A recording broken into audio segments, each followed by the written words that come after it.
बच्चों, हाँ जी, welcome to the another video. And आप जानते हैं कि हमारा पीजीबीपी क्या हो चुका है सर, खत्म हो चुका है।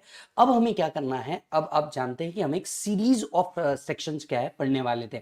यस, सबसे पहले आप लोगों से रिक्वेस्ट है, इस पर्टिकुलर वीडियो के अंदर में आ करके हम लोग क्या करेंगे, एज ए सेड कि हम लोग सबसे पहले क्वेश्चंस कर लेते हैं। कुछ क्वेश्चंस हम लोग कंप्लीट कर लेंगे जो स्पेसिफिकली पीजीबीपी के ऊपर बेस्ड है, बराबर है। प्लस पीजीबीपी के साथ साथ कुछ टोटल इनकम के क्वेश्चन पूछे हुए हैं, वो हम लोग क्या करेंगे, खत्म करेंगे। एंड देन पीजीबीपी से कनेक्टेड एक नया टॉपिक आया है, आप लोग जैसे कि देख सकते हैं। ये सीए फाइनल के अंदर में एक और टॉपिक हुआ है, ऐड हुआ है, that is tax audit and ethical compliances, बराबर है। यानी ये पर्टिकुलर टॉपिक क्या है, आपका जो टैक्स ऑडिट है उसका क्लॉज बाय क्लॉज पार्ट को अलग किया गया है और आपको इस पर्टिकुलर चैप्टर नंबर 20 में इंक्लूड किया गया है। नाउ इसके पीछे का बेस मैं आपको बता दूं, इसके पीछे का बेस ये है कि पहले ये टॉपिक जो है था ये ऑडिट के अंदर में हुआ करता था और बाद में इस टॉपिक को क्या किया, डीटी के अंदर में डाल दिया गया है, यानी डीटी के सिलेबस में आपको इंसर्ट करके दे दिया गया है। खैर, मैं उस पर आगे आता हूं। हाल फिलहाल में आप लोगों से रिक्वेस्ट है कि आप, आई एम श्योर आप लोगों ने अभी तक पीजीबीपी को रिवाइज कर लिया होगा एंड अब आप पीजीबीपी के क्वेश्चंस देख लेंगे। कुछ क्वेश्चंस हम लोग ऑलरेडी देख चुके हैं, कुछ क्वेश्चंस हम लोग क्वेश्चन से देखेंगे और साथ साथ में यहाँ पे आगे के टॉपिक्स में भी उसको कवर करेंगे। तो सबसे पहले क्वेश्चन में आ जाइए। क्वेश्चन में हम पहला क्वेश्चन जो उठाएंगे, राइट, अगेन मैं सिलेक्टिव क्वेश्चन ही यहाँ पे कर रहा हूँ और आप लोगों से एक्सपेक्टेड है कि और क्वेश्चन को आप थोड़ा सा क्या करें, सॉल्व करें। यस, सबसे पहला क्वेश्चन जो मैं देखने जा रहा हूं that is question number 2, that is question number 2 question का। आइए जरा देखते हैं। State based on various deductions, state with reason, allowability or not of the following expenses. XYZ Corporation and NBFC made a provision for bad debts in the books of accounts for the year ended. Right? बताइए इसका deduction मिलता है या नहीं? बिल्कुल मिलेगा sir. याद होगा तो generally provision for bad debts is not allowed as deduction, however bank या फाइनेंशियल इंस्टीट्यूशंस एनबीएफसीज के लिए अलाउड है। याद होगा तो इंडियन बैंक के लिए 8.5% of gross total income plus 10% of aggregate average rural advances था और इंडियन बैंक को छोड़कर के बाकी सब including foreign bank and NBFCs के लिए 5% of total income before taking any deduction under section 36 क्या था, कवर किया था। याद आ रहा है? तो 5% ऑफ टोटल इनकम हम लोग को कवर होता है, तो क्या डिडक्शन मिलेगा? यस, आंसर आना चाहिए यस, मेंशनिंग होनी चाहिए सेक्शन 36 की। Yes, so yes, this particular deduction is allowed as per section 36. Deduction is allowed to NBFC on account of provision for bad and doubtful debts not exceeding 5% of total income. So accordingly XYZ Corporation NBFC would be eligible for deduction. Clear है? Next question पे चलते हैं। On 14/5/2024, ABC Limited paid 45,000 to Indian Railways for use of its asset for the financial year 23-24. अब मेरी एक बात समझना, 23-24 का जो पेमेंट किया है ये इन्होंने किसको किया है, इंडियन रेलवेज को किया है for use of their asset. याद होगा तो ये सब्जेक्ट टू सेक्शन 43B था। सेक्शन 43B कहता था अगर इंडियन रेलवेज को आप पेमेंट कर रहे हैं, due date of filing return से पहले पे कर दे रहे हैं, it will be allowed as reduction. अब देखने लायक बात यह है, प्रीवियस ईयर 22-23 का पेमेंट इन्होंने कब किया है, मई 2024 को किया है। मई 2024 को इन्होंने क्या किया है, पेमेंट किया है टू इंडियन रेलवेज, राइट। अब जुलाई में रिटर्न भरने की डेट है तो भी अलाउड, अक्टूबर में रिटर्न भरने की डेट है तो भी अलाउड। अब क्योंकि ये कंपनी है मतलब ड्यू डेट कब है, अक्टूबर 2024 आपके लिए ड्यू डेट बन जाएगी रिटर्न फाइलिंग की। So this particular expenditure will be allowed as deduction. Yes, तो allowed as deduction as per section 43B. The allowability of deduction in respect of sum payable by an assessee to Indian Railways is subject to actual payment on or before the due date of filing, ROI. Thus, in the present case, paid by ABC Limited to Indian Railways would be allowed as deduction. Next point के ऊपर चलते हैं। MNO Limited paid 55,000 as tax on non-monetary perquisite provided to employee. Section 40A कहता था this particular expenditure is not allowed as deduction. Section 40A कहता था any amount of tax on non-monetary perquisite made by employer to an employee would not be allowed as deduction. तो ये भी deduction allow बोल करके मिलने वाला नहीं है।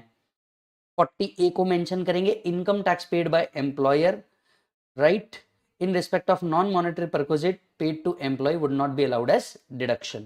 याद आ रहा है आपको मालिक? नेक्स्ट पॉइंट पे चलते हैं। 32,000 paid by S limited in cash to a transporter. बताइए ट्रांसपोर्टर को कितने रुपीज तक के कैश पेमेंट अलाउड है, 35,000 रुपीज तक के अलाउड है। यहां पेमेंट कितना किया है, 32,000 रुपीज किया है। अलाउ होना चाहिए या डिसअलाउ होना चाहिए, कंप्लीटली अलाउ हो जाना चाहिए, allowed as deduction. No disallowance under 40A3 would be attracted in the hands of S Limited in respect of payment made of 32,000 in cash for carriage of goods to a transporter. याद आ रहा है? अच्छा, उसमें further एक और point लिखा है, without deduction of TDS, without deduction of TDS. वैसे मैं आपको बता दूं, right, provision for 194C TDS का एप्लीकेबल ही नहीं है if you do not own more than 10 goods carriage. अब यहां पे वो क्लियर कट लिख के दे रहे हैं ओनिंग 8 गुड कैरेज, तो बस बात सिंपल है, the provision for deduction of tax are not applicable in case of transporter owning not more than 10 goods carriage at any time during the previous year। तो यहाँ पे अगर even though it is without TDS, यहाँ पे क्या नहीं होने वाला, प्रोविजन एप्लीकेबल नहीं होने वाला। yes or no? चलो, कुछ क्वेश्चन जो बहुत इजी होंगे या मैं चाहता हूं कि आप पर्टिकुलरली करें, ये मैं नहीं करूंगा और मैं डायरेक्टली आपको बोलूंगा कि आप करेंगे।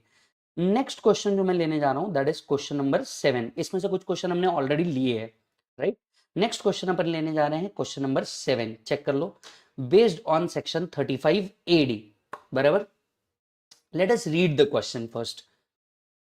Mister A comments the operation of business of setting up of warehousing facility for storage of food grain, sugar and edible oil। अब यहां पे देखो 3 बिजनेस वो लोग चालू कर रहे हैं, food grain, sugar and edible oil का वेयरहाउसिंग।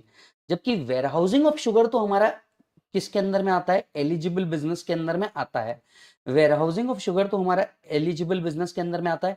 फूड गेन मतलब एग्रीकल्चरल प्रोड्यूस होने के कारण वो भी 35 AD के अंदर में आ जाएगा, लेकिन एडिबल ऑयल जो है ये नहीं आएगा, ये नॉर्मल बिजनेस के अंदर में आएगा। क्लियर है, ये आपको सबसे पहले स्ट्राइक करना चाहिए। He incurred capital expenditure of 80 lakh, 60 lakh and 50 lakh respectively on purchase of land, on purchase of land. Now expenditure on land याद करके देखो, क्या सेक्शन 35 AD में एक्सपेंडिचर ऑन लैंड का डिडक्शन मिलता है क्या? सोचो, क्या एक्सपेंडिचर ऑन लैंड का डिडक्शन मिलता है क्या? याद कर लिया, मिलता है कि नहीं मिलता? नहीं मिलता, मिलना चाहिए, नहीं मिलना चाहिए, बराबर है। तो इसका कुछ नहीं करना है, बराबर है। Exclusively for above business purpose and capitalize the same in the books of accounts. The cost of land included in the above figure is 50 lakh. अब देख 80 लाख में से 50 लाख इज लैंड, मतलब 30 लाख इज फॉर बिल्डिंग, क्योंकि यहां पे देख क्या लिखा है, लैंड एंड बिल्डिंग पे खर्चा किया है। नीचे जाके उन्होंने क्लियर किया कि भैया लैंड के लिए कितना किया है, 50, मतलब 30 बिल्डिंग के लिए किया है। नाउ अंडरस्टैंड, लैंड पे डिडक्शन नहीं मिलने वाला, पर बिल्डिंग पे डिडक्शन पूरा मिल जाएगा, राइट। 60 में से 40 मतलब 20 लाख इज फॉर बिल्डिंग, 50 में से 30।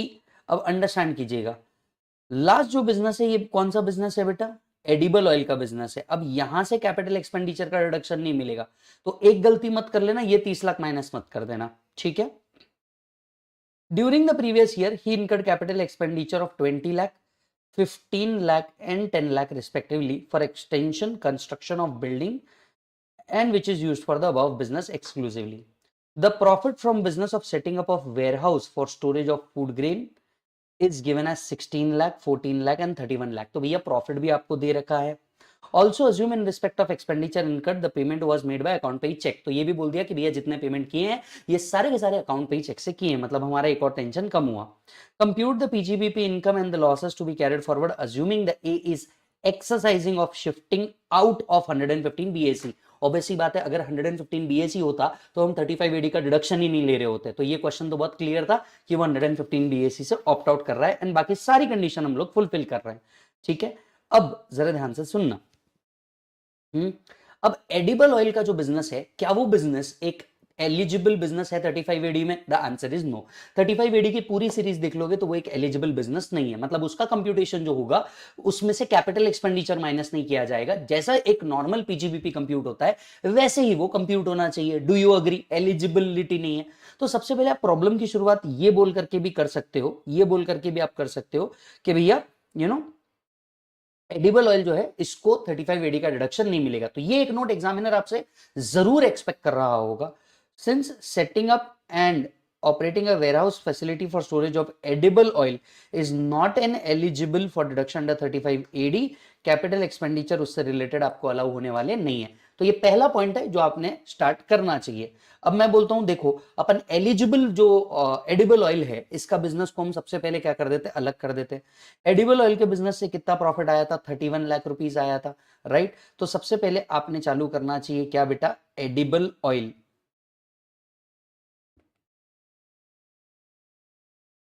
एडिबल ऑयल से आने वाला पीजीबीपी कितना है, 31 लाख रुपीस है, ठीक है। अब मेरी बात ध्यान से सुनना, बराबर है। एडिबल ऑयल के ऊपर जो हम लोगों ने खर्चा किया वो कितना था, सिर्फ एडिबल ऑयल के एस्पेक्ट्स की अगर मैं बात करूं तो कितना था, हमने टोटल लैंड एंड बिल्डिंग के ऊपर जो खर्चा किया था एडिबल ऑयल के लिए वो था 50 लाख, जिसमें से लैंड के लिए कितना था, 30 लाख, मतलब 20 लाख रुपीस बिल्डिंग के लिए होगा। करेक्ट है, 20 लाख बिल्डिंग के लिए होगा। बिल्डिंग के ऊपर डेप्रिसिएशन मिलना चाहिए, बिल्कुल मिलना चाहिए। क्यों मिलना चाहिए, क्योंकि वो एक 35 एडी वाला बिजनेस नहीं है, मतलब हम डेप्रिसिएशन जरूर क्लेम करेंगे। हम डेप्रिसिएशन क्या करेंगे, जरूर क्लेम करेंगे, बराबर है ना, राइट। तो कॉस्ट ऑफ लैंड कितना था, 50 लाख, 40 लाख और 30 लाख, बराबर है। बिजनेस कौन कौन सा है, food grain, edible oil, sugar, done.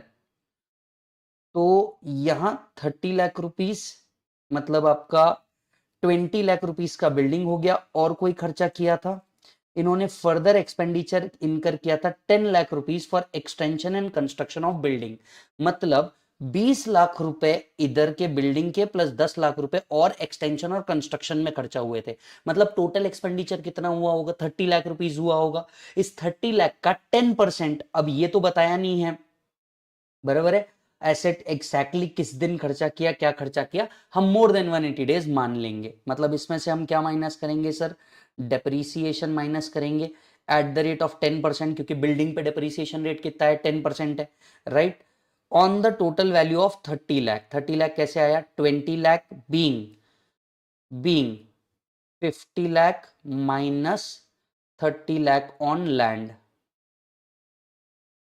Plus 10 lakh rupees उनने काय के लिए दिया है, एक्सटेंशन के लिए। तो 30 लाख का 10% मतलब ये आ गया 3 लाख रुपीस, बराबर। चलो, और कोई खर्चा तो दिया नहीं है, जो खर्चे दिए थे वो हम लोगों ने सब कुछ कंसिडर कर लिए, बराबर। सो 31 लाख माइनस 3 लाख, 28 लाख रुपीस क्या माना जाना चाहिए आपका, पीजीबीपी। और इसे हम कौन सा पीजीबीपी कहेंगे, नॉर्मल पीजीबीपी। इसे हम कौन सा पीजीबीपी कहेंगे, नॉर्मल पीजीबीपी। ये सुनो, ये हो गया आपका एडिबल ऑयल से रिलेटेड काम, बराबर। अब आपको एक वर्किंग नोट ये डालनी चाहिए कि भैया warehousing of agriculture product and warehousing of sugar 35 AD के अंदर में आएगा। तो ये एक नोट आपकी बननी चाहिए कि भैया 100% डिडक्शन मिलेगा कैपिटल एक्सपेंडिचर का, जो setting up of warehousing facility for sugar and storage of agricultural produce. यानी ये एक नोट हो गई, ये एक नोट हो गई। ये नोट लिखने के बाद आपने क्या करना है, ये पर्टिकुलर नोट लिखने के बाद आपने for sugar and food grain के लिए आपने स्टार्ट करना चाहिए। अच्छा, पहले फूड ग्रेन, तो यहां पे आ गया आपका फूड ग्रेन और फिर यहां आ गया आपका शुगर,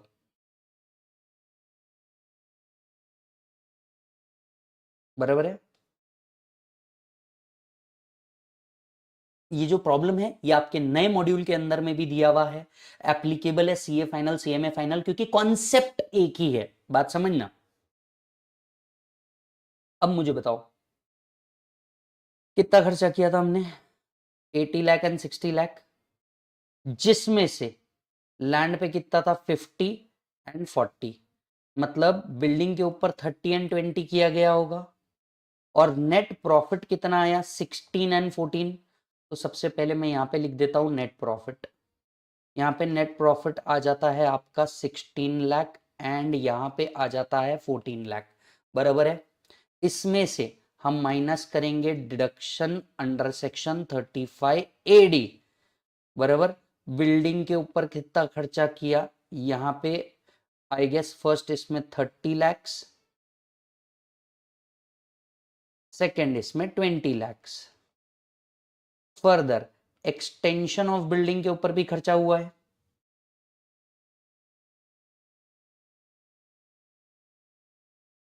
20 लाख एंड 15 लाख, बराबर ना।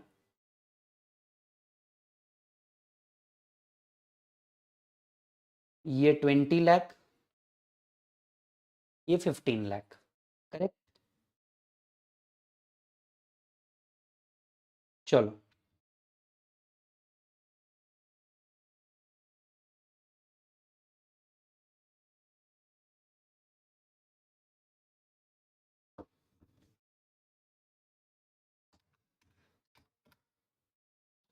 यहां पे आ गया आपका 34 लाख का लॉस,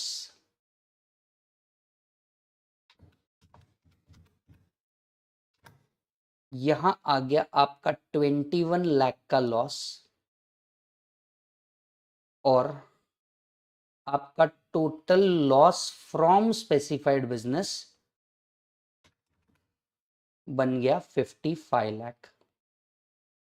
आपका टोटल लॉस फ्रॉम स्पेसिफाइड बन गया कितना बेटा, 55 लाख। चेक कर लो,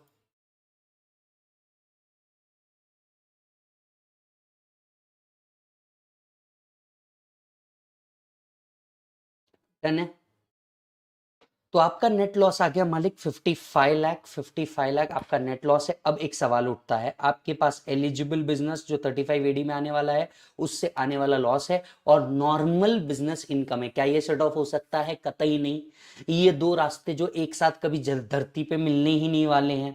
तो एक नोट अब आपकी और आनी चाहिए, एक नोट आपकी और आनी चाहिए कि स्पेसिफाइड बिजनेस का लॉस जो है ये हम पीरियड के लिए कैरी फॉरवर्ड करेंगे। यस, कितना अनलिमिटेड पीरियड के लिए कैरी फॉरवर्ड करेंगे?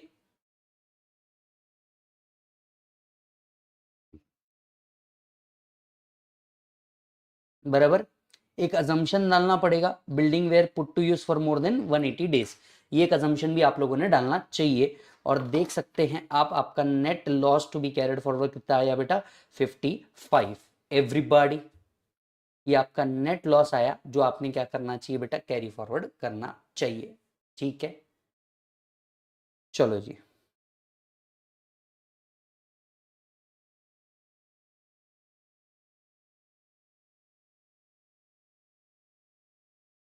Eleven we have done, let's go to the problem number 12। आप देखते जाइए, हम लोग साथ साथ में प्रॉब्लम भी सॉल्व कर रहे हैं। यहाँ पे पीजीबीपी के अंदर में अगर आप देखेंगे, मैंने कुछ प्रॉब्लम एकदम सेक्शन ओरिएंटेड रखे, कुछ टोटल इनकम वाले भी प्रॉब्लम रखे ताकि हम लोग सॉल्व कर सके। एट द एंड कुछ और क्वेश्चन मैं ट्राई करूंगा सॉल्व करवाने का जिसमें टोटल इनकम पूरी की पूरी क्या हो रही हो, कवर हो रही हो, वो भी ट्राई करूंगा सॉल्व करवाने का। नेक्स्ट क्वेश्चन इस सीरीज के अंदर में मैं ले रहा हूं question number 12 which is based on 44 AE। Again ये एक ऐसा क्वेश्चन है जो पास्ट एग्जाम क्वेश्चन है। अगेन ये क्वेश्चन मॉड्यूल के अंदर में भी कवर किया गया है, 44 AE की इनकम निकालने पे बेस्ड है। तो आइए देखते हैं question number 12। Based on section 44A, Mr. X commenced the business of operating goods vehicle on 1/4/2023. He purchased the following vehicle during the previous year. Compute his income under section 44A. Compute his income under section 44AE. ठीक है sir. आपको net wait दिया है, जब आपको wait दिया है तो आपको याद होना चाहिए ये हैवी गुड्स व्हीकल है या अदर गुड्स व्हीकल है। याद करके देखो, ये आपको ही पता होना चाहिए ये हैवी गुड्स व्हीकल है या अदर। हम सब जानते हैं अगर ये 12 टन के ऊपर है तो ये हैवी गुड्स है, मतलब ये बन गया आपका हैवी गुड्स व्हीकल, और ये सारे के सारे बन गए आपके अदर गुड्स व्हीकल। क्या तुम्हें याद आ रहा है? हैवी गुड्स व्हीकल के लिए प्रिजम्पटिव इनकम याद करके देखो, 1000 पर टन पर मंथ पर vehicle during the period for which asset is owned. याद आ रहा है तुम्हारे को? यही अदर गुड्स व्हीकल के लिए काउंट करके देखो, 7500 पर मंथ पर vehicle during the period for which asset is owned. Every month includes part of the month also, बराबर है। चलो, would your answer change if goods vehicle were purchased in April and were put to use in July? देखो यहां put to use का कोई concept ही नहीं है। Put to use का कंसेप्ट है डिप्रीसिएशन कैलकुलेट करते वक्त। 44 AE में पुट टू यूज का कोई कंसेप्ट ही नहीं है, तो पुट टू यूज कब किया, इससे लेन देन ही नहीं। During the period for which asset is owned, अगर आपने ओन्ड अप्रैल से किया है तो कैलकुलेशन भी अप्रैल से बनना चाहिए, बराबर है। तो since Mr. X do not own more than 10 vehicles at any time during the previous year, क्योंकि व्हीकल ही कितने हैं, 6 है, does not own more than 10 vehicles at any time during the previous year, he is eligible to opt for presumptive income where rupees 1000 per ton of gross weight or unladen weight per month for each heavy good vehicle and 7,500 for every month or each month for other than heavy goods vehicle will be considered. बराबर है? तो चलो आओ, ठीक है, पहले heavy goods vehicle के लिए निकाल देते हैं, मेरे को लगता है ये ज्यादा इजी है। तो पहला आता है heavy goods vehicle. Heavy goods vehicle में अगर आप देखोगे तो अपने पास ये दो ही हेवी गुड्स व्हीकल है, जिसमें से दो हेवी गुड्स व्हीकल इन्होंने अगस्त से यूज किए हैं, बराबर है? तो अगस्त से लेकर के मार्च तक के हमें कंसिडर करना है। 1000 फॉर 15 टन, 1000 पर टन पर मंथ। अब मंथ कितने हैं? अगस्त, सितंबर, अक्टूबर, नवंबर, दिसंबर, जनवरी, फरवरी, मार्च, बराबर है? अगस्त, सितंबर, अक्टूबर, नवंबर, दिसंबर, जनवरी, फरवरी, मार्च, 8 months into number of vehicle is 2, 1000 पर टन पर मंथ पर व्हीकल, याद आ रहा है? दूसरा, एक व्हीकल के लिए बात चल रही है फरवरी और मार्च,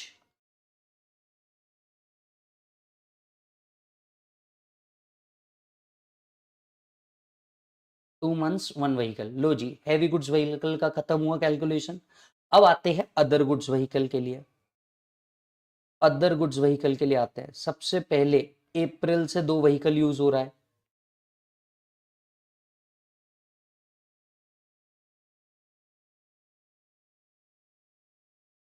7,500 इंटू 12 इंटू 2। ये व्हीकल की अगर मैं बात करूं, ये व्हीकल की अगर मैं बात करूं, एक व्हीकल मार्च 2024 का ही है।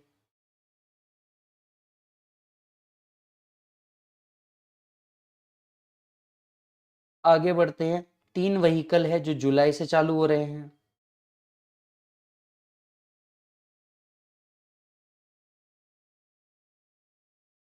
बराबर, जुलाई से काउंट करो, 9 मंथ्स होते हैं क्या? जुलाई, अगस्त, सितंबर, अक्टूबर, नवंबर, दिसंबर, जनवरी, फरवरी, मार्च, 9 मंथ्स। फिर एक व्हीकल जो है ये जनवरी से है, जनवरी मतलब 3, एक व्हीकल।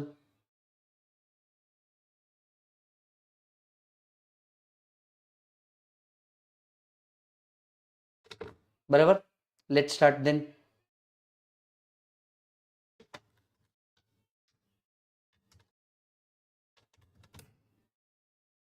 बराबर है, ये आता है 2,40,000।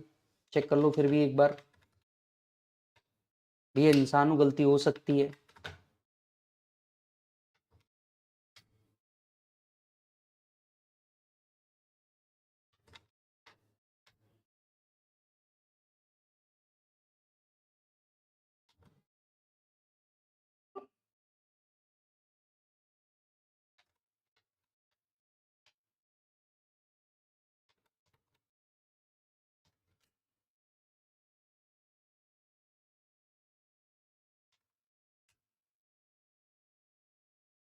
चेक करो,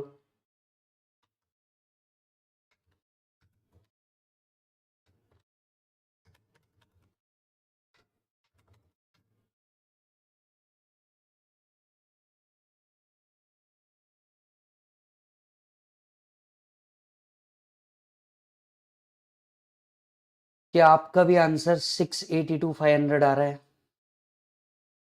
लीजिए सर, प्रेजेंटेशन ये रख लो, क्वेश्चन में भी ऑलरेडी दिया हुआ है, 682,500 आपका आंसर आना चाहिए। कि आप भी इसे साथ साथ में सॉल्व कर रहे हैं या नहीं, मुझे जरूर कमेंट करके बताइएगा नीचे। और सर, क्या आपको भी अब पीजीबीपी में मजा आ रहा है या नहीं, कमेंट करके बताओगे, हमारे लिए सिंपल सा मोटिवेशन रहेगा कि हाँ यार, हम भी कर रहे हैं और साथ साथ में हमारा बच्चा भी सॉल्व कर रहा है, तो यार बहुत मजा आएगा। आप देख सकते हैं ऑलमोस्ट जितने सेक्शन हमने पढ़े हैं, इन पे जितने क्वेश्चन बन सकते हैं वो सारे के सारे उठा करके लेकर के आए हैं आप सभी के लिए प्यार मोहब्बत से। चलो आगे बढ़ेंगे, अब नेक्स्ट क्वेश्चन के ऊपर चलते हैं सर। ये तो ऑलमोस्ट अपन ने कल ही सॉल्व किया, सुखविंदर वाला। हाँ, ये क्वेश्चन जो है ये कंपोजिट इनकम पे बेस्ड क्वेश्चन है, राइट। ये कंपोजिट इनकम पे बेस्ड है, वो tea coffee rubber development account वाले पे। मजा आएगा इसको सॉल्व करते हुए, बड़ा यूनिक टाइप का क्वेश्चन है, टोटल इनकम पे बेस्ड है। चलो इसको सॉल्व करते हैं, अच्छा क्वेश्चन है, question number 14। Let's take up question number 14 based on the composite income. This is an advanced problem. Mr. Tenzing is engaged in the composite business of growing, currying, further processing of coffee. अगर आप याद करेंगे, growing and processing of coffee जो है ये 75-25 के basis पे आता है। अगर ये रोस्टेड भी होता, yes, 75 is considered as agriculture income, whereas 25 is considered as non agriculture income, that is PGBP income, बराबर है। अगर यहाँ पे रोस्टेड भी होता तो हम 60-40 कर देते। The whole coffee grown in his plantation is cured. Relevant information is given for the year ended. WDV of car दिया है, मशीन दिया है, एक्सपेंसेस ऑन ग्रोइंग कॉफी दिया है, करिंग कॉफी दिया हुआ है, सेल वैल्यू ऑफ कॉफी भी आपको टोटली दिया हुआ है। तो प्रॉब्लम कहां से चालू करना चाहिए? सेल वैल्यू में से एक्सपेंसेस माइनस करना चाहिए, तब आपको क्या मिलेगा? नेट इनकम मिलेगा। सीधी सी बात है, what ever is received minus eligible expenses net आएगा, उस नेट को हमें क्या करना होगा? डिवाइड करना होगा। Besides being used for agricultural operation, the car is also used for personal use, right? Disallowance for personal use may be taken at 20%। भैया ये जो कार दी हुई है इसका जो 20% है ये क्या है? पर्सनल यूज है, तो हमें इसका जो डेप्रीसिएशन है वो 80% लेना पड़ेगा। यस और नो? क्योंकि 20 तो पर्सनल है, personal expenses are not allowed. Section 38 apply करेगा, only business expenditure will be allowed, बराबर है। तो 20% जो डेप्रीसिएशन होगा वो हमें क्या करना पड़ेगा? डिसअलाउ करना पड़ेगा, राइट। या आप ऐसा भी कर सकते हो, आप 80% ही एक्सपेंसेस क्लेम करो, चाहे वो कार से रिलेटेड हो या कार से रिलेटेड डेप्रीसिएशन हो, आप 80% ही क्लेम करो, सीधी सी बात है। The expenses incurred for car maintenance is 50,000। अब आप क्या करो? 50,000 का कार मेंटेनेंस है इंटू 0.80, 40,000 रुपए का ही डिडक्शन क्लेम करने का, खत्म हो गई बात। Compute the income arising from the above activity. अब आंसर की शुरुआत कहां से होनी चाहिए? इस प्रॉब्लम में आंसर की शुरुआत ये होनी चाहिए कि अगर एसएससी एंगेज्ड है ग्रोइंग एंड मैन्युफैक्चरिंग कॉफी के अंदर में, तो इनकम को agriculture and non agricultural activity के अंदर में क्या करना होगा? डिवाइड करना होगा। अब ये कैसे करेंगे? पहले जितनी भी इनकम रिसीव हुई इसमें से एक्सपेंसेस माइनस करेंगे, जो नेट इनकम आएगी उसको हम एंड में जाकर के क्या करेंगे? बाइफरकेट करेंगे, बराबर है क्या? नेट रिसीट को हम क्या करेंगे? बाइफरकेट करेंगे। अब यहां पे सबसे पहले क्या दिखा है? सेल वैल्यू 22 लाख, तो आपका आंसर चालू होना चाहिए 22 लाख रुपीज से, बराबर है। इसमें से एलिजिबल एक्सपेंसेस आप क्या करेंगे? माइनस करेंगे। अब पहला एक्सपेंसेस क्या है? पहला एक्सपेंडिचर है, you know, expenses in growing the coffee. Growing the coffee के 3,10,000, because this is a basic expenditure जो क्या किया जाता है? माइनस किया जाएगा। यस और नो, राइट। फिर expenditure on curing the coffee, ये भी क्या हो जाएगा बेटा? माइनस हो जाएगा। ये दोनों एक्सपेंडिचर बिजनेस ग्रो करने के लिए है, तो ये दोनों एक्सपेंडिचर माइनस होंगे। फिर कार का WDV है 3 लाख रुपीस। अब कार के ऊपर क्या मिलना चाहिए? डेप्रीसिएशन। कार के ऊपर डेप्रीसिएशन का रेट कितना है? 15%। सो 3 लाख इंटू 15%, लेकिन इसका भी 80% ही मिलेगा। क्यों? क्योंकि 20% पर्सनल यूज के लिए, तो 36,000 ही माइनस होगा। कैसे निकाला मैंने? 3 लाख कार का WDV, 3 लाख कार का WDV, इस पे 15%, इसका 80%, ये आया आपका शायद 36 लाख।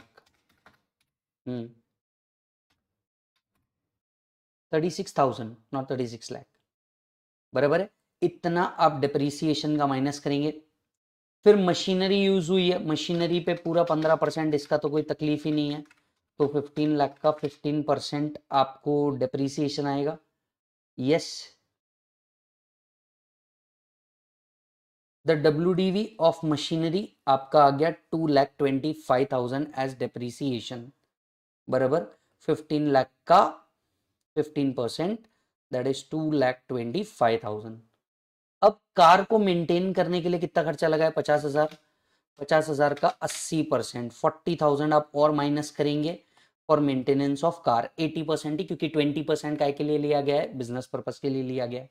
तो आप देख सकते हैं टोटल रिसीट में से मैंने क्या किया? टोटल एक्सपेंसेस माइनस किए जो रेलेवेंट थे उस बिजनेस के लिए, बराबर। टोटल करो, 310 plus 40,000 plus 36,000 plus 3 lakh plus 225, total बन रहा है आपका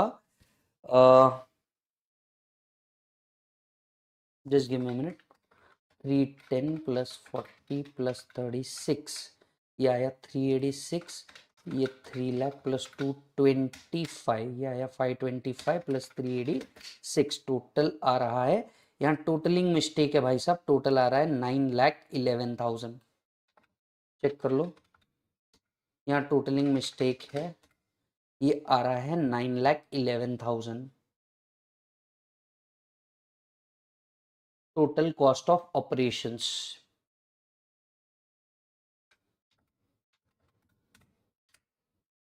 ये बराबर है, ये बराबर दिया है 12,89,000.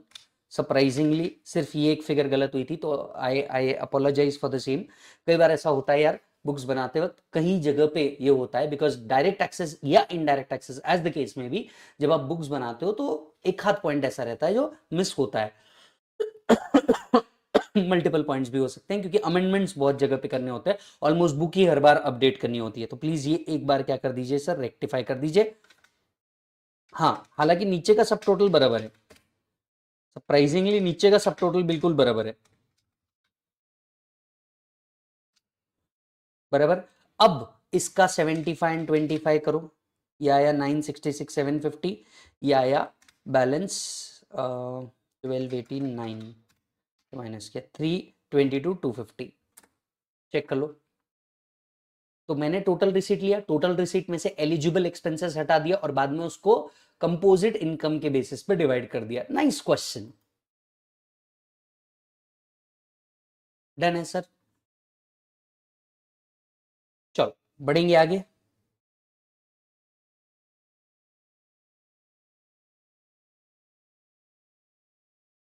Let's come to the another question. ये भी इजी है. ये क्वेश्चन नंबर 17 पे आते हैं, which is based on 44AA and 44AB. X, who has not an assessee earlier, commenced the business on 1st September 2023. His total income for the year ended 31st March 2024 from the gross turnover of 2 crore is only 30,000. Turnover कितना है बेटा? 2 crore. Profit कितना है? 30,000. मतलब अगर मैं 2 करोड़ का 8% भी पकड़ूं, वाह भाई, 30,000 का प्रॉफिट. दो his income is below taxable limit, what are the obligations under the income tax act? Assume that the conditions in proviso to section 44AB are not satisfied. ठीक है, अब जरा समझना इसके ऑब्लिगेशंस क्या है. पहला ऑब्लिगेशंस तो इसका ये बन जाता है कि इसने बुक्स ऑफ अकाउंट्स मेंटेन करनी चाहिए. सर क्यों? जिस ईयर में बिजनेस सेटअप हुआ उस ही पर्टिकुलर ईयर के अंदर में जो इनकम है ये एज एन इंडिविजुअल 2,50,000 से ऊपर जानी चाहिए या टर्नओवर 25 लाख से ऊपर जाना चाहिए. अब इस केस में तो बहुत क्लियर है, इनकम 250 से ऊपर जा नहीं रही, पर टर्नओवर तो 250 से ऊपर चल जा रहा है in the year of setup. तो यहीं से उसने क्या कर लेना चाहिए था, बुक्स ऑफ अकाउंट्स मेंटेन कर लेना चाहिए था. फर्दर अगर मैं बात करूं तो भैया इसको बुक्स ऑफ अकाउंट्स ऑडिट करवाने थे, क्योंकि इसका जो टर्नओवर है ये 1 करोड़ रुपए से ऊपर जा रहा है, तो इसको ऑडिट करवाने चाहिए थे. साथ में आगे भी कुछ बातें आती है, जैसे कि इसका बिजनेस का जो सेल्स है ये कितने से ऊपर जा रहा है. बिजनेस का सेल्स 5 लाख रुपए के ऊपर जा रहा है, तो इसको क्या कराने का जरूरत था सर? पैन अप्लाई करने का जरूरत था. इसको क्या अप्लाई करने का जरूरत था? पैन अप्लाई करना था. ये तीसरा ऑब्लिगेशन था इनकम टैक्स का, जो इसने क्या करना चाहिए था, पूरा करना चाहिए था. राइट. अब मेरे को नहीं लगता इनमें से इसने एक भी अप्लाई किया है. Let's check the obligation. The obligation of X is as per 44AA, X is required to maintain books of account since its turnover exceed 25 lakh. 44AB के हिसाब से, राइट, 44AB के हिसाब से since the total sales turnover exceed ₹1 crore, उसको books of accounts audit करवाने थे और ऑडिट रिपोर्ट सबमिट करना था 1 month prior to the date of filing ROI. yes 1 month prior to the date of filing ROI. 139A के हिसाब से since उसके बिजनेस प्रोफेशन का टर्नओवर एक्सीड कर रहा था 5 लाख रुपए से, उसको क्या लेने की जरूरत है? पैन लेने की जरूरत है. Therefore mister X is under the following obligation, उसको अकाउंट्स मेंटेन करना है, ऑडिट करवाना है, पैन लेना है, अपनी टैक्स ऑडिट रिपोर्ट 30 सितंबर that is 1 month prior to the date of filing ROI उसको क्या करना है, सबमिट करना है। और सिंस उसके बैंक अकाउंट के अंदर में डिपॉजिट हुआ होगा करंट अकाउंट, हम ये अज्यूम करते हैं क्योंकि उसने ये तो नहीं बताया कि अकाउंट कौन सा है, पर समझने लायक बात है कि अगर बिजनेस है तो उसका करंट अकाउंट होना ही चाहिए। तो करंट अकाउंट के अंदर में 1 करोड़ रुपए से ज्यादा अगर डिपॉजिट हुआ तो उसका आरओआई भी फाइलिंग क्या हो जाएगा, मैंडेटरी हो जाएगा। तो ये 4 ऑब्लिगेशन मेन ऑब्लिगेशन है। अच्छा क्वेश्चन था, आपको आरओआई भी घुमाया, बुक्स ऑफ अकाउंट्स भी घुमाया, ऑडिट भी घुमाया, it was a nice question. ये खैर इजी है। Let us go to the another section.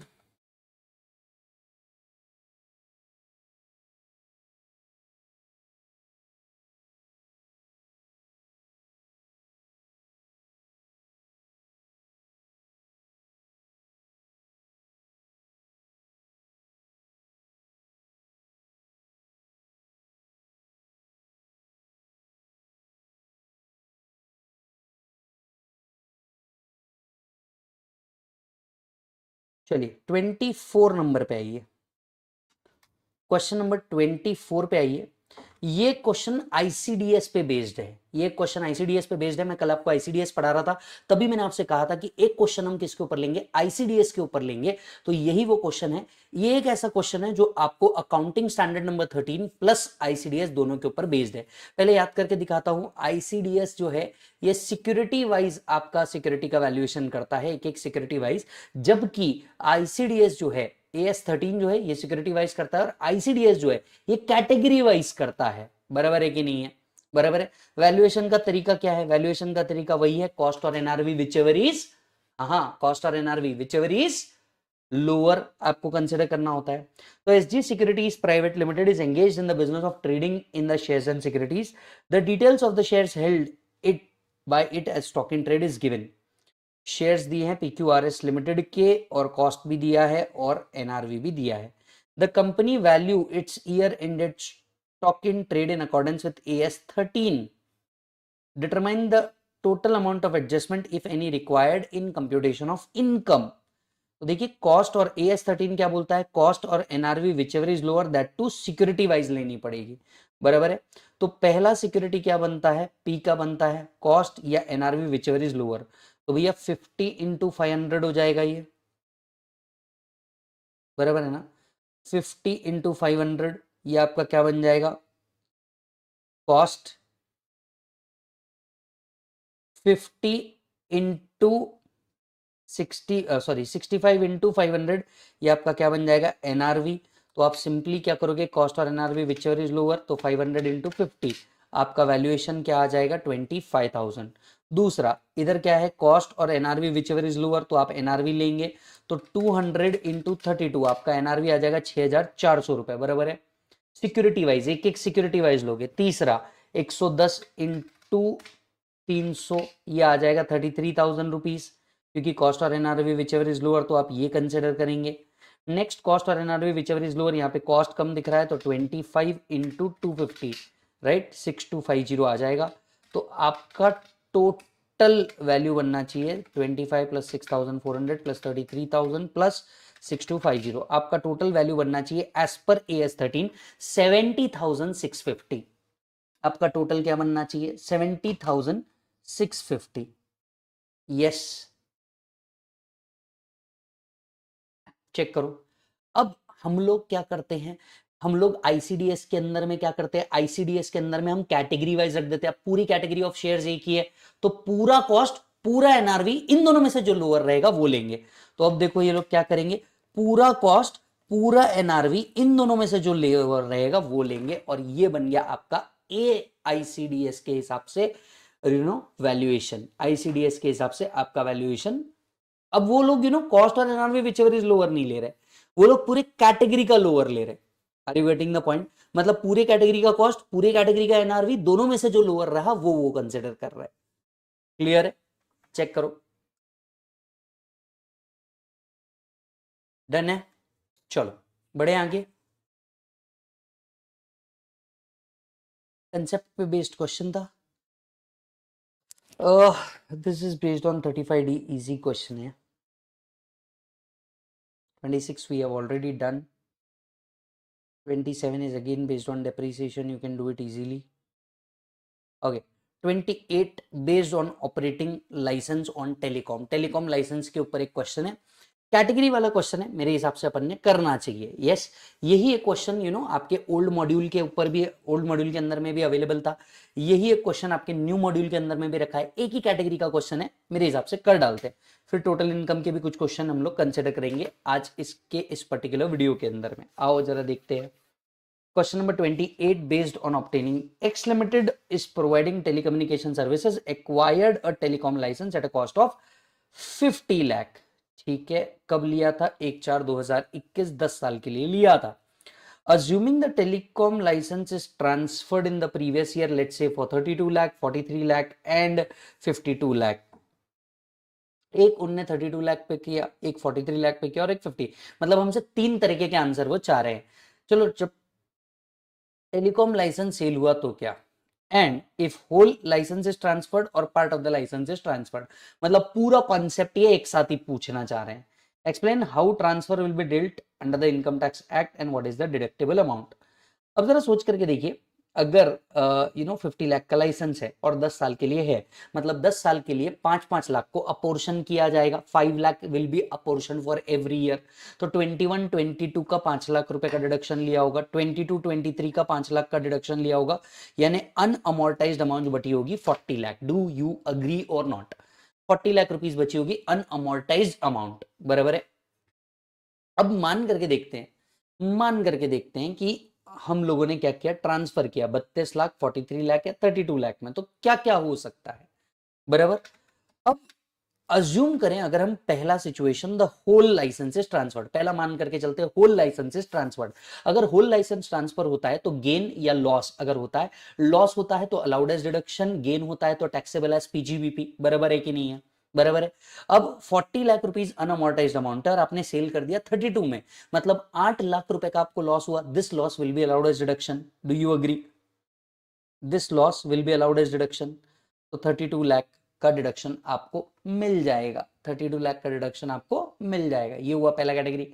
दूसरा, अब आपका अनअमोर्टाइज्ड अमाउंट कितना था? 40, बेचा कितने में? 43 में, मतलब 3 लाख का गेन हुआ। This will be taxable as PGBP. अब आपने जो सेल किया वो 52 लाख में सेल किया, मतलब कॉस्ट से भी ऊपर सेल किया। अगर आप कॉस्ट से भी ऊपर सेल कर रहे हैं तो नेचर ऑफ गेन क्या हो जाएगा? Short term capital gain. तो तब तक का अमाउंट जो रहेगा, जो अनअमोर्टाइज्ड अमाउंट है, वहां तक के अमाउंट को पीजीबीपी में लेके आएंगे, वहां तक के अमाउंट को पीजीबीपी में लेके आएंगे एंड बैलेंस अमाउंट को कैपिटल गेन में लेके जाएंगे। तो चलिए चेक कीजिए, ट्रांसफर क्या हुआ? 52 लाख के अंदर में ट्रांसफर हुआ। अनअमोर्टाइज्ड अमाउंट कितनी थी? 40। एक्सेस कितने बच गए? एक्सेस कितने बच गए? 12। 12 में से 10 लाख तक का तो कॉस्ट ही था, क्योंकि 50 लाख तक की तो कॉस्ट ही थी। तो 10 लाख रुपए तक का अमाउंट क्या माना जाएगा? पीजीबीपी माना जाएगा। और 2 लाख रुपीस तक का अमाउंट क्या मान लिया जाएगा? Short term capital gain. क्या मान लिया जाएगा? Short term capital gain. अब मान करके चलते हैं, अगर part of the license sell कर रहे हैं तो अनअमोर्टाइज्ड अमाउंट को बैलेंस पीरियड के लिए आपको डिडक्शन देंगे, अनअमोर्टाइज्ड अमाउंट को बैलेंस पीरियड के लिए डिडक्शन देंगे। तो आपका अनअमोर्टाइज्ड अमाउंट हो गया कितना बेटा? 40 लाख, बराबर है। अब क्या करेंगे, आपने अभी तक के 2 साल का डिडक्शन लिया, मतलब जो बैलेंस अनअमोर्टाइज्ड अमाउंट है उसको 8 ईयर्स में हम लोग डिवाइड करेंगे। तो 40 लाख वाज अनअमोर्टाइज्ड अमाउंट और 32 लाख में आपने सेल किया, 32 लाख में किया ना, हाँ, पहला 32 लाख में सेल किया। अनअमोर्टाइज्ड अमाउंट कितनी बची? 8 ईयर कितने बचे? 8। अब हर साल कितना डिडक्शन लोगे आप? 1। समझ में आया? Unamortised amount divided by period of licence. Next case देखते हैं, अनअमोर्टाइज्ड अमाउंट कितना था? 40। सेल कितने में किया? 43, मतलब 3 का क्या हुआ? Profit. Taxable as PGBP, taxable as PGBP. आपने 52 में सेल किया, मतलब अगेन 12 लाख रुपए का प्रॉफिट हुआ, जिसमें से up to an amount of cost क्या कंसिडर कर लोगे? पीजीबीपी कंसिडर कर लोगे। बैलेंस अमाउंट को क्या कंसिडर करोगे? Short term capital gain consider करोगे। विषय खत्म। A beautiful question, question number 28, just check it.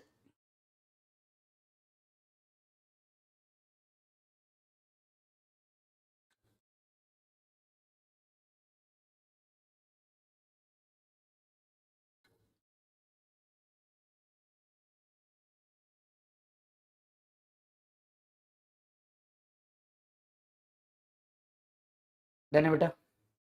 चलो नेक्स्ट पार्ट पे चलते हैं हमारे। वे सेक्शन बेस्ड तो क्वेश्चन हो गए, चलो अब थोड़े से पीजीबीपी बेस्ड क्वेश्चन करते हैं। देखो ये भी हम लोगों ने किया है, problem number 32 fast track book के अंदर में रखा गया है। चलो इट्स टाइम कि अब हम टोटल इनकम वाले क्वेश्चन उठाएं। इट्स टाइम कि अब हम क्या करें, टोटल इनकम वाले क्वेश्चन उठा दें। सबसे पहला जो क्वेश्चन हम लोग उठा रहे हैं, the question is question number 34। तो चलो आ जाओ जल्दी से देखो क्वेश्चन।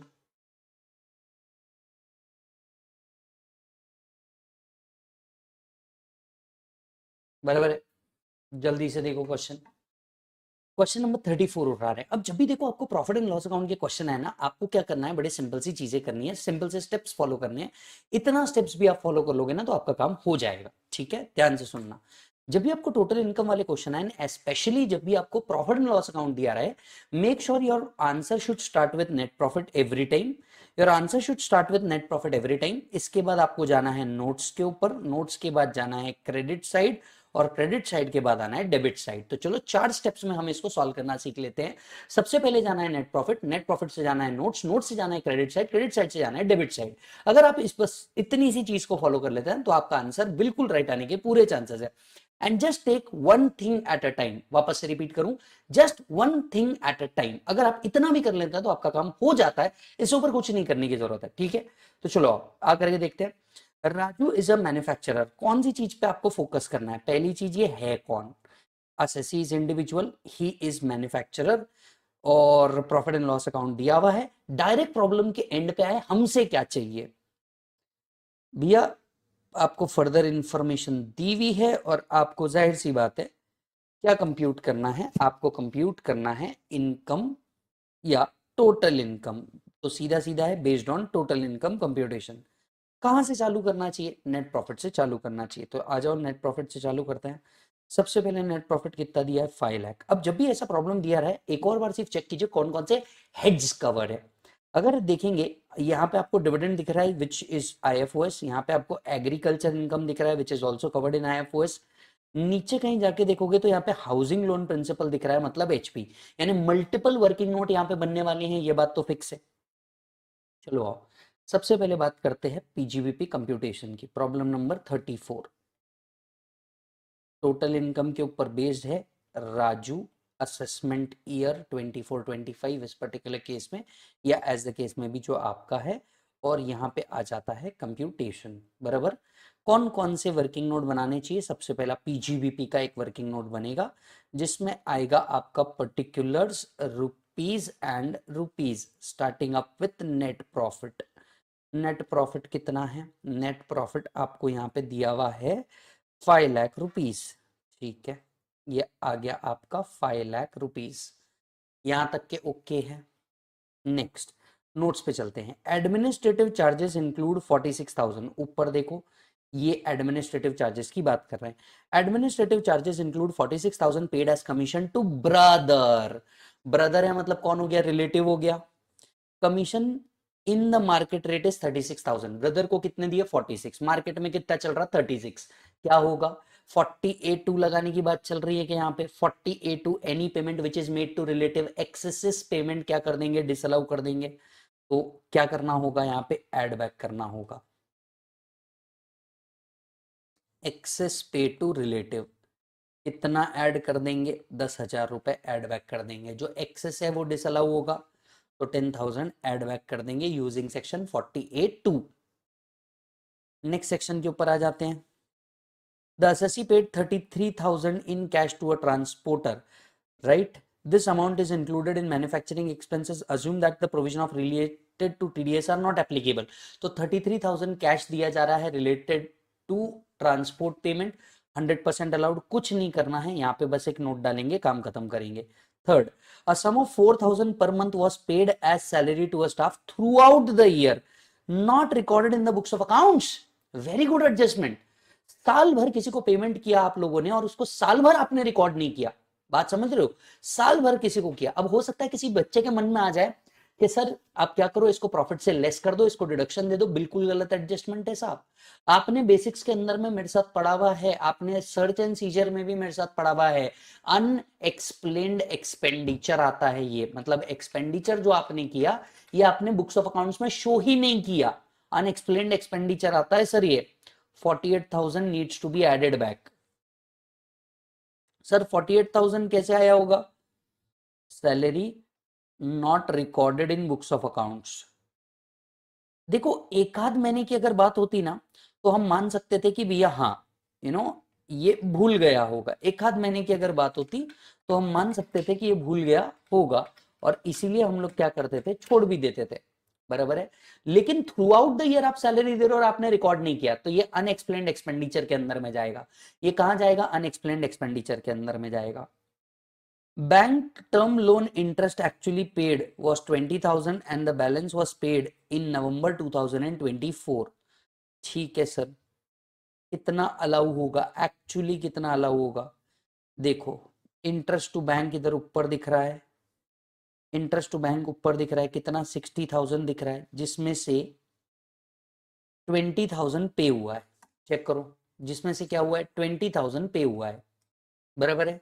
अब अगर 20,000 पे हुआ है, अब रिटर्न भरने की ड्यू डेट क्या होगी? मान करके चलते हैं सेल्स 2 करोड़ लिखा है, मतलब टैक्स ऑडिट वाला बंदा है, अक्टूबर में रिटर्न भरना चाहिए था। सिंस अक्टूबर में रिटर्न भरना चाहिए था, मतलब जो पेमेंट है interest on borrowed capital 43B के अंदर में आता है। 43B बोलता है रिटर्न भरने की ड्यू डेट से पहले पे हो जाना चाहिए था। अब out of total interest of 60,000 you have just paid 20,000 और बैलेंस पूरा का पूरा नवंबर में दिया, यानी 40,000 डिसअलाउ होना चाहिए यहां पे। Interest paid subject to section 43B, interest paid subject to section 43B, 40,000 add back करेंगे हम लोग। Housing loan principal repaid during the year was 50,000 and it relates to residential property acquired by him for self occupation. Housing loan principal repaid during the year, ठीक है, is 50,000 and it relates to residential property acquired by him. Okay, check करो। बराबर है। अब अगर आप ध्यान से देंगे ये एडिशनल इंफॉर्मेशन का पार्ट है, और कहीं पे भी हाउसिंग लोन पीएनएल को डेबिट नहीं किया। अगर ये पीएनएल को डेबिट नहीं किया तो आपको ना ऐड करना है ना आपको लेस करना है, आपको स्ट्रेट अवे इसे दूसरे हेड में लेके जाना है। बराबर। तो मैं एक और वर्किंग नोट बना रहा हूं यहाँ पे। वर्किंग नोट नंबर 2 किसके लिए आएगी बेटा? हाउस प्रॉपर्टी के लिए आएगी। बराबर है। हाउस प्रॉपर्टी के अंदर में प्रॉपर्टी का नेचर क्या है? सेल्फ ऑक्यूपाइड प्रॉपर्टी है। प्रॉपर्टी का नेचर क्या है? सेल्फ ऑक्यूपाइड प्रॉपर्टी है। बराबर है। सेल्फ ऑक्यूपाइड प्रॉपर्टी के केस में मैं आपको सबसे पहले कंप्यूटेशन याद दिलाता हूं, आपको थोड़ा बहुत याद आता है तो। सबसे पहले आता था ग्रॉस एनुअल वैल्यू, याद है? सबसे पहले आता था ग्रॉस एनुअल वैल्यू, इसे पकड़ा जाता था नील। फिर आता था म्युनिसिपल टैक्स, इसे भी पकड़ा जाता था नील। फिर आता था net annual value, net annual value को भी क्या पकड़ा जाता था? नील। फिर आता था standard deduction at the rate of 30%, याद आ रहा है? इसे भी क्या पकड़ा जाता था? नील। और फिर आता है इंटरेस्ट ऑन बोरोड कैपिटल। बराबर है। फिर आता है इंटरेस्ट ऑन बोरोड कैपिटल। अब देखो इस पर्टिकुलर प्रॉब्लम के अंदर में ये तो नहीं लिखा है कि भैया assessee is opting or is not opting for 115 BAC, पर अगर ऐसा कुछ नहीं भी दिया रहा तो हम तो यही अज्यूम करते हैं that he is not opting for 115, sorry he is opting for 115 BAC। अब तो डिफॉल्ट स्कीम है, अब तो क्या है? डिफॉल्ट स्कीम है। अब अगर ये डिफॉल्ट स्कीम है तो एसओपी होने के कारण इसका आईओबीसी का डिडक्शन मिलने वाला नहीं है, यानी ये भी क्या पकड़ा जाएगा? नील। तो आपका एचपी क्या आ गया बेटा? नील। यहां पे section 115 BAC do not provide interest on borrowed capital deduction, ये आप पूरा लिखेंगे, आईओबीसी नहीं चलेगा, फ्रॉम सेल्फ ऑक्यूपाइड प्रॉपर्टी।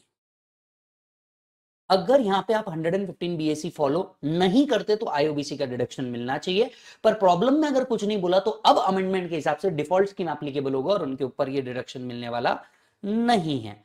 साथ ही साथ में वर्किंग नोट नंबर 3 बनेगा डिडक्शंस का चैप्टर। वर्किंग नोट नंबर 3 बनेगा डिडक्शंस का चैप्टर 80C में। राइट, आपको अगर थोड़ा बहुत इंटर याद हो तो मैं आपको बता दूं, 80C के अंदर में क्या कवर होता था बेटा, प्रिंसिपल पेमेंट जो होता था, प्रिंसिपल पेमेंट जो होता था ऑफ हाउसिंग लोन वो कवर होता था। Principal payment of housing loan क्या होता था, कवर होता था। पर अगर आप 115 बीएसी फॉलो कर रहे हैं तो वो भी आपको मिलने वाला नहीं है, वो भी आपको मिलने वाला नहीं है। एज पर section 115 BAC, deduction under section 80C is not available. Deduction under section 80C is not available. मैं आप लोग सभी के साथ जानबूझ करके प्रॉब्लम सॉल्व कर रहा हूं, उसका बहुत स्पेसिफिक रीजन है कि कुछ प्रॉब्लम आप मेरे साथ सॉल्व करें, आपकी राइटिंग प्रैक्टिस बढ़नी चाहिए, ये बात याद रखें। यस, आप नीचे आओगे, देखोगे आपका HP क्या पकड़ा जाएगा, नील। आपका डिडक्शन अंडर 80C क्या पकड़ा जाएगा, नील। लॉजिक समझ में आ रहा है? आगे बढ़ते हैं।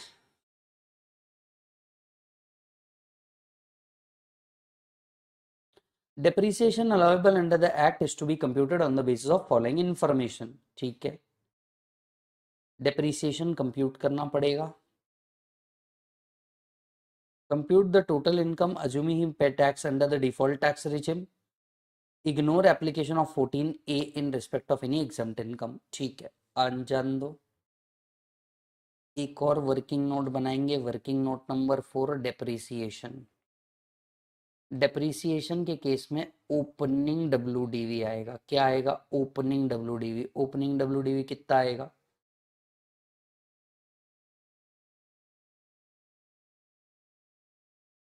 11,90,000। आ जाओ, ये देखो 11,90,000। एडिशन कितने का किया, 2 lakh. Total addition during the year कितना हुआ, 4 लाख। ठीक है सर, यानी 13,90,000 पे पूरा 15% और बचे हुए 2 लाख के ऊपर 7.5%। Do you agree? Opening WDV 11,90,000, add addition. Addition कितने का करेंगे बेटा, 4 लाख रुपीस का। Less sale discarded demolish during the year, ऐसा कुछ नहीं बोला है। ये आ गया 15,90,000। अब इसमें हम लोग डेप्रिसिएशन देंगे 13.90 लाख पे, तो पूरा 15% देंगे, और 2 लाख जो है इस पे 7.5% देंगे। सर हम ऐसा क्यों कर रहे हैं, प्रॉब्लम में खुद लिखा है, असेट जो 180 दिन से ज्यादा यूज किए वो 2 लाख था। इन टोटल एडिशन कितना था, 4 लाख का था। मतलब 2 लाख का जो एसेट है, 2 लाख का जो एसेट है, राइट, ये क्या हो गया, लेस देन 180 डेज यूज हो गया। चेक कर लो।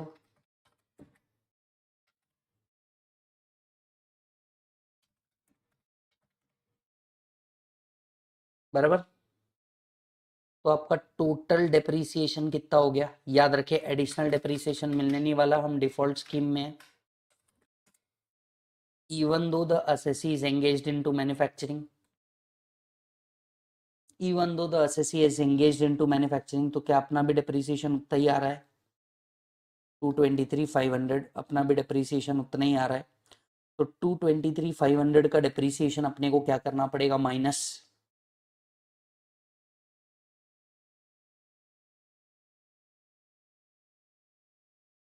डेप्रीसिएशन कुछ पीएनएल को डेबिटेड है वो ऐड बैक कर देते हैं। पीएनएल का जो डेप्रीसिएशन है ये 2 लाख ऐड बैक कर दिया, जितना डेप्रीसिएशन इनकम टैक्स के हिसाब से अलाउ है उतना लेस कर दिया। बराबर, खत्म। अब जाते हैं credit side, dividend. Dividend income यहाँ टैक्सेबल है क्या, नहीं। जो यहाँ टैक्सेबल नहीं है उसे बाहर निकालो। सेल्स क्लोजिंग स्टॉक के साथ तो हम कुछ नहीं करने वाले, यहाँ से 15,000 रुपए बाहर निकाल दो। एक और वर्किंग नोट बनेगा, working note number 5, IFOS। Dividend income कितना दिखाया जाएगा मालिक, 15,000 रुपए। पीजीबीपी से निकाला, आईएफओएस में डाल दिया। Agriculture income net, agriculture income भी यहां से बाहर करो,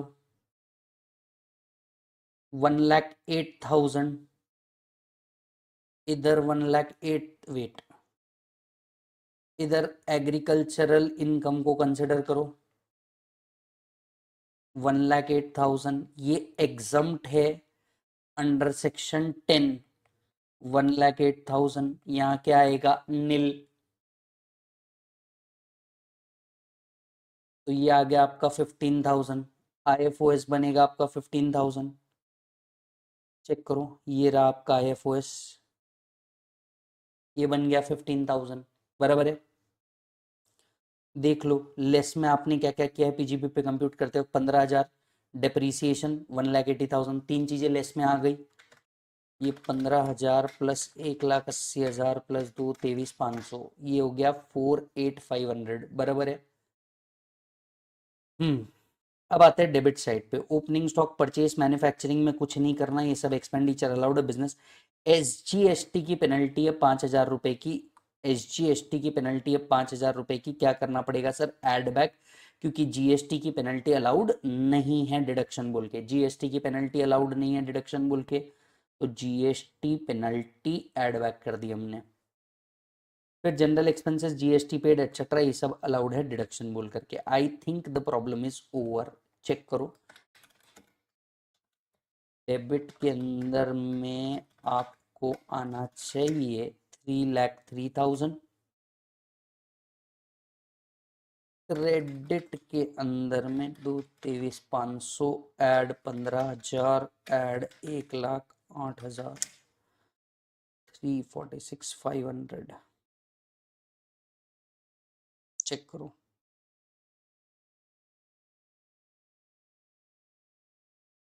ये 3,03,000 ऐड बैक हो गए,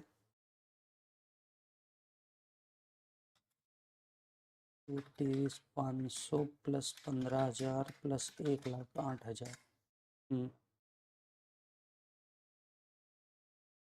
1,80,000 है, एग्रीकल्चर 1,80,000 है ना, लिखते वक्त गड़बड़ की है क्या?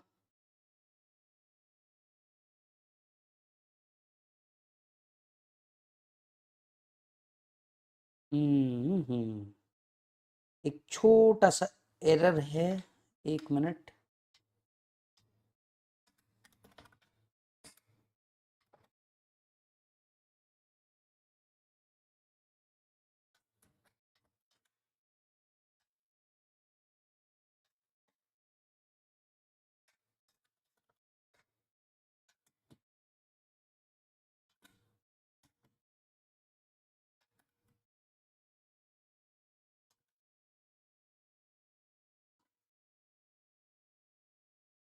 ओहो, तो अब देखो यहाँ पे एक, देखो कैसे प्रिंटिंग मिस्टेक होता है छोटा सा, यहाँ 2,32,00,000 है, नीचे टोटल देखो, वो वर्ड में स्पेसिंग के कारण गया होगा, यहाँ पे टोटल आना चाहिए, कंसेप्ट कहीं चेंज नहीं हो रहा आपका, 246,55,000, ये होना चाहिए यहाँ पे, और यहाँ पे जो एग्री इनकम है ना आपका, ये होना चाहिए 1,80,000, आप टोटल भी करके देखेंगे, 234 प्लस 10,60,000 प्लस 15,000 प्लस 1,80,000, बराबर है 2,46,55,000, ये आना चाहिए, बराबर है।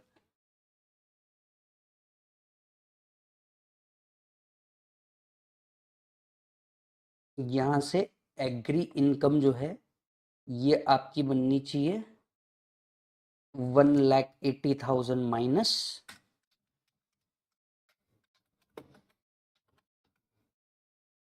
418,500, चेक कर लो, वो यहाँ पे भी आना चाहिए।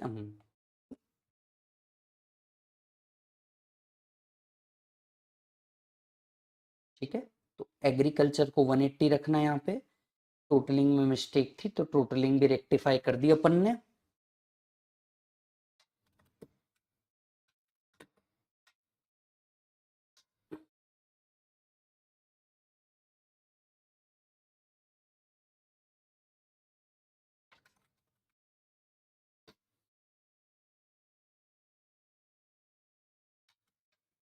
तो यहाँ आपका पीजीबीपी इनकम अराइज हो जाता है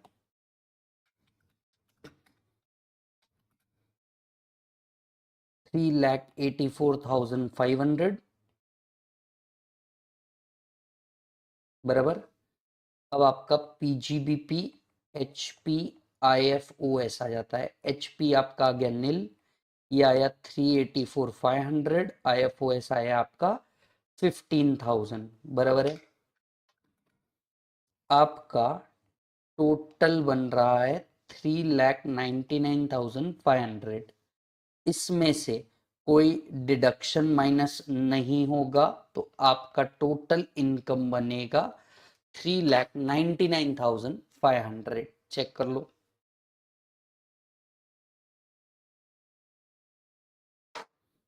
चेक करो। अब अगर आप देखेंगे तो कहाँ नोट आनी चाहिए, नोट कहाँ कहाँ आनी चाहिए। पहली नोट आनी चाहिए इसके ऊपर आपके ये कैश पेमेंट जो आपने 30,000 किया है उसके ऊपर आनी चाहिए। दूसरी नोट जीएसटी के पेनल्टी के ऊपर आनी चाहिए, बराबर है। एक नोट आनी चाहिए डिफॉल्ट टैक्स रिजिम में एडिशनल डिप्रिसिएशन का बेनिफिट मिलने वाला नहीं है। अदरवाइज हम देते थे क्योंकि एसएससी मैन्युफैक्चरर था। अदरवाइज हम लोग दे देते थे क्योंकि एसएससी कौन था? मैन्युफैक्चरर था। ठीक है, चलो एक और लास्ट क्वेश्चन लेते हैं हम लोग पीजीबीपी का 35। उसके बाद आई गेस क्वेश्चन भी बहुत कम बचते हैं। हाँ, लास्ट ही क्वेश्चन है वैसे भी ये। तो लास्ट क्वेश्चन भी हम लोग क्या कर लेते हैं, कंसिडर कर लेते हैं पीजीबीपी का, ताकि हमारा पीजीबीपी बाकायदा पूरा का पूरा खत्म हो जाए और अगले वीडियो के अंदर में हम लोग टैक्स ऑडिट पूरा का पूरा कंप्लीट कर पाए अच्छे से। यस, चलो।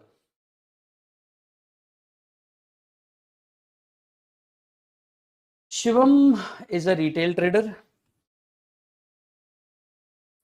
सेल्स 1 करोड़ रुपए के ऊपर है। एडिशनल इंफॉर्मेशन दी हुई है। You are required to compute total income under the presumptive taxation and PGBP as per regular provision also, assuming that he has exercised the option of shifting out of the default scheme, assuming the whole amount of turnover received by account paycheck draft or ECS only। तो दोनों तरीके से निकालना है, दोनों तरीके से निकालना है। प्रिजम्पटिव इनकम के बेसिस पे भी निकालना है और अदरवाइज भी निकालना है। सबसे पहले नॉर्मल प्रोविजंस के हिसाब से निकाल लेते हैं। बताओ सबसे पहले कहाँ जाओगे? नेट प्रॉफिट के अंदर में जाओगे। नेट प्रॉफिट है बेटा 50,000। इसको सॉल्व ना करके डिस्कस कर रहा हूं मैं। ये आया आपका 50,000 रुपीज, बराबर है। सबसे पहले पर्टिकुलर रुपीज रुपीज 50,000 रुपीज। यहाँ से हम लोग कहाँ जाएंगे? यहाँ से हम लोग जाएंगे नोट्स के ऊपर। तो नोट्स के ऊपर गए, point number 1, it was found that some stock were omitted to be included in both opening stock and closing stock. तो ओपनिंग स्टॉक से भी कुछ चीजें ओमिट हो चुकी है और क्लोजिंग स्टॉक से भी कुछ ओमिट हो चुकी है। क्या करना चाहिए? क्लोजिंग स्टॉक ने जो ओमिट हुआ होगा वो प्रॉफिट पे असर डालेगा, तो क्लोजिंग स्टॉक वाला ऐड करना है, ओपनिंग स्टॉक वाला लेस करना है, बराबर है। तो 18,000 will be added and 9,000 will be reduced while computing PGBP. 18,000 has been added while 9,000 has been reduced. 9,000 has been reduced.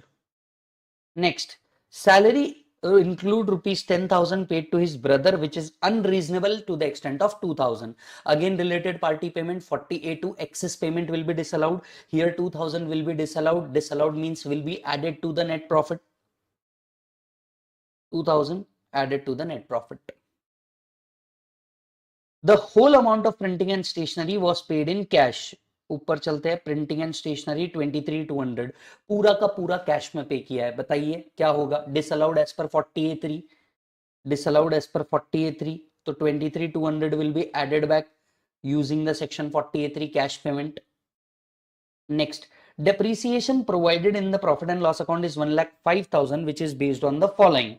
Okay, depreciation provided here is 1,05,000, पर यहाँ पे कुछ और डिटेल्स भी दिया है। सबसे पहले आपको दिया है opening balance of WDV, yes that's 4,20,000.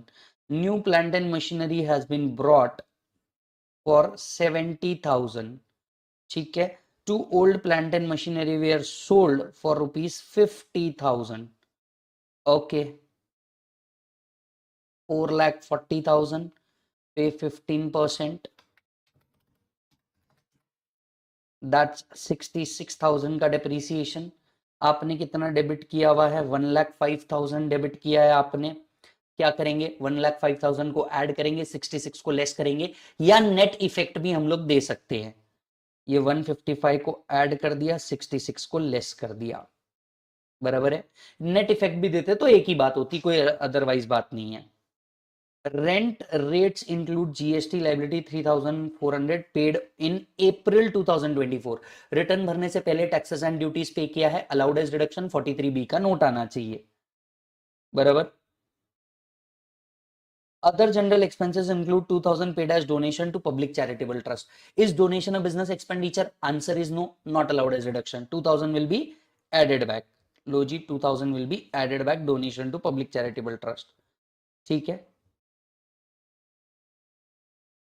ये done. Credit side to PNL, sales closing stock कुछ नहीं करेंगे, ग्रॉस प्रॉफिट कुछ नहीं करेंगे। इनकम फ्रॉम यूटीआई, ये इनकम आईएफओएस में जाना चाहिए, मतलब पीजीबीपी से लेस होगा। पीजीबीपी से लेस होगा 2,400 रुपीज। कहां टैक्सेबल होना चाहिए? आईएफओएस हेड में टैक्सेबल होना चाहिए। आते हैं डेबिट साइड में, opening stock, purchase, gross profit, rent, salaries कुछ नहीं करना है, assumed as business expenditure. Interest on loan assumed as business expenditure. Depreciation printing done, postage telegram done. Loss on sale of shares, this is not a business expenditure. Loss on sale of shares, this is not a business expenditure. क्या करेंगे? Add back.